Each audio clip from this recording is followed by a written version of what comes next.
You may say your church is biblical, but do you have successors to the apostles? You see, in the New Testament, Jesus Christ establishes a church, and he gives the apostles keys to the kingdom of heaven to establish that church. He calls them, through his apostle Peter, the foundation on which the cornerstone is Christ. So we know that when Jesus Christ came to earth, he came in the flesh, he came in physical form. He didn't just come as a spiritual incarnation, but a physical one too. We believe that Jesus Christ never stopped being incarnate, and that he still works on the earth through his body. But here's what's often understood, is his body is not just a purely spiritual thing. It is a physical reality. It exists here on earth in physical form. Of course, spiritual too, but also physical.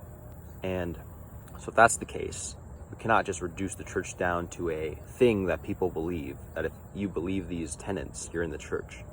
And so we believe that in order to fully partake in God, you need to receive his body, to be part of his body and blood. How could someone have the authority to have such a miracle, to present Jesus Christ's body and blood before the people to be transformed into him?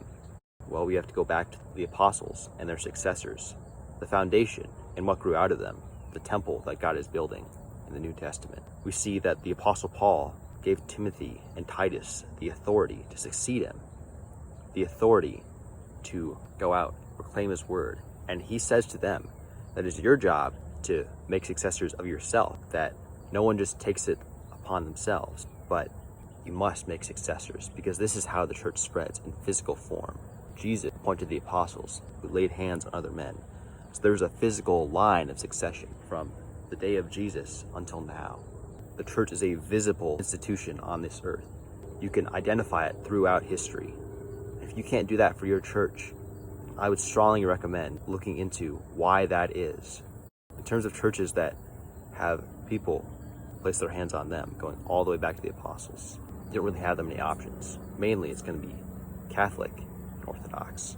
So those are your two choices. I'd strongly recommend Orthodox based on my other videos.